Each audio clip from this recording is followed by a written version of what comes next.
കല്യാണം കഴിഞ്ഞിട്ടിപ്പോൾ മാസം 7 എൻ്റെ ജോലി തിരക്ക് കാരണം മറിയാമ്മേനെയും കൊണ്ട് ഇതുവരെ എങ്ങോട്ടും കറങ്ങാൻ പോകാൻ പറ്റിയിട്ടില്ല. അപ്പോഴാണ് കൊട്ടക്കുളം പറയണേ നമുക്ക് കൊടൈക്കനാൽ പോയാലോ എന്ന്. അരുൺ നാട്ടവൻ്റെ പേര്, പക്ഷെ ഞങ്ങൾ അവനെ കൊട്ടക്കുളം എന്ന് വിളിക്കുക. കൊടൈക്കനാൽ പോകണമെങ്കിൽ തമിഴ്നാട് സർക്കാരിൻ്റെ ഇ പാസ് വേണമെന്ന്.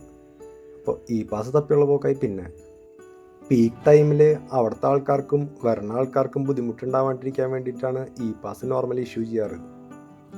ഇ പാസിന് കൗണ്ടർ റെസ്ട്രിക്ഷൻ ഉണ്ടോയെന്ന് അറിയാത്തതുകൊണ്ട് 1 മാസം മുമ്പേ തന്നെ ഇ പാസ് എടുത്തു. അരുണും വൈഫ് ലക്ഷ്മിയും ഒറ്റപ്പാലത്ത് നിന്ന് കാർ ഓടിച്ച് ഞങ്ങളുടെ ധാരാപുരത്തെ വീട്ടിലെത്തി. അന്നിവിടെ കിടന്നുറങ്ങി രാവിലെ എണീറ്റ് ഒരു ചായയും കുടിച്ച് പെട്ടിയും പാക്ക് ചെയ്ത് എല്ലാം കാറിലെടുത്ത് വെച്ച് നേരെ കൊടൈക്കനാലിന് വിട്ടു. ധാരാപുരത്തെ ജിയോ പമ്പിൽ നിന്ന് ഫുൾ ടാങ്ക് പെട്രോൾ അടിച്ചു പോകുന്ന വഴി. സ്കൂട്ടർ ചേട്ടൻ വിട്ടുതരാനുള്ള ഭാവമില്ല, ഞങ്ങളും വിട്ടുകൊടുക്കാൻ ഉദ്ദേശിച്ചിട്ടില്ല. ഇത് കണ്ടാത്തൊന്നും കേരളത്തിനേക്കാളും കൂടുതൽ തെങ്ങ് ഇവിടെ വന്നു. 2 സൈഡിലും ആർച്ച് പോലെ നിൽക്കുന്ന മരങ്ങൾ കാണണമെങ്കിൽ തമിഴ്നാട്ടിൽ തന്നെ വരണം. ചെറിയ ചെറിയ കുന്നുകളൊക്കെ സൈറ്റ് ചെയ്ത് തുടങ്ങി. പ്രിൻസസ് ഓഫ് ഹിൽസ് എന്നാണ് കൊടൈക്കനാൽ അറിയപ്പെടുന്നത്. വഴിയരികിൽ നിറയെ പോത്തുകൂട്ടങ്ങൾ പോകുന്നത് കാണാൻ സാധിച്ചു. അധികം വൈകാതെ ഹെയർ പിന്നുകൾ ഓരോന്നോരോന്നായി ഞങ്ങൾ കയറി തുടങ്ങി. മൊത്തം 21 ഹെയർ പിൻ ഉണ്ടെന്നാണ് അറിയാൻ സാധിച്ചത്. കാർ ഓടിക്കുന്നത് നമ്മുടെ അരുണും പിന്നിൽ ലക്ഷ്മിയും മറിയാമ്മയും മുന്നിൽ കോപ്പൈലറ്റായി ഞാനുണ്ട്.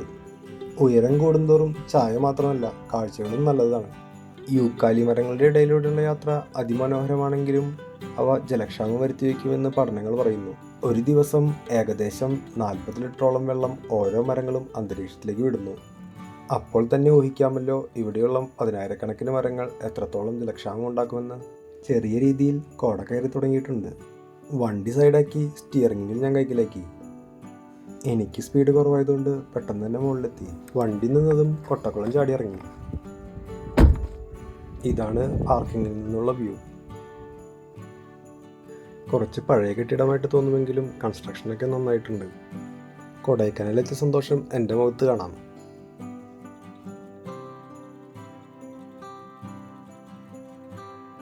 മറിയാമ്മ പിന്നിൽ ആടിപ്പാടി വരുന്നുണ്ട്. ഇതാണ് ബാൽക്കണിയിൽ നിന്നുള്ള വ്യൂ. ഇവിടുത്തെ തട്ടായിട്ടുള്ള വീടുകളുടെ പണിയും അവയുടെ കൊളോണിയൽ ലുക്കും വളരെ മനോഹരമായിട്ടുണ്ട്.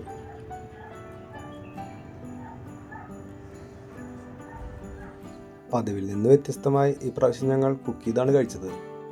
ചെറിയ മൂടൽ മഞ്ഞിൽ കൊടൈക്കനാലിലേക്ക് അതീവ സുന്ദരിയായി കാണപ്പെട്ടു. ലേക്കിന് ചുറ്റുമുള്ള നടത്തം കൊടൈക്കനാലിൽ ഒഴിവാക്കാൻ പറ്റാത്തതാണ്.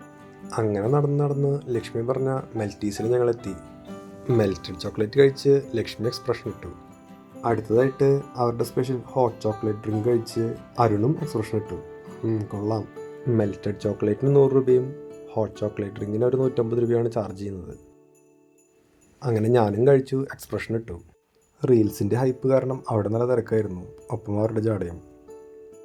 12 കൊല്ലം മുമ്പ് കോളേജിൽ നിന്ന് ടൂർ വന്നപ്പോൾ താമസിച്ച ഗോൾഡൻ പാർക്ക് ഹോട്ടലും പേളിമാണിയുമൊത്ത് സെൽഫി എടുത്ത ഡോമിനോസും കണ്ട് ഓർമ്മകൾ പുതുക്കി.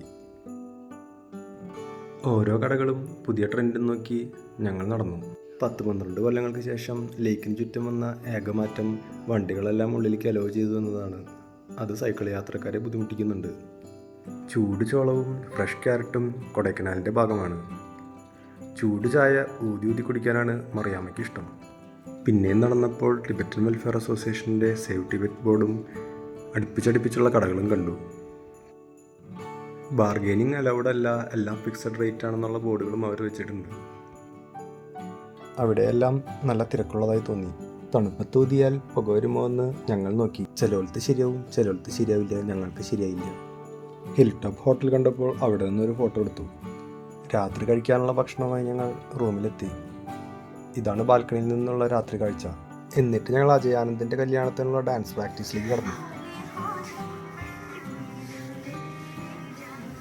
അത് കഴിഞ്ഞ് ഫുഡ് അടിച്ച് ഞങ്ങൾ കിടന്നുറങ്ങി. അപ്പോൾ ഇനി കൊടൈക്കനാൽ വ്ളോഗിൻ്റെ അടുത്ത പാർട്ടിൽ കാണാം.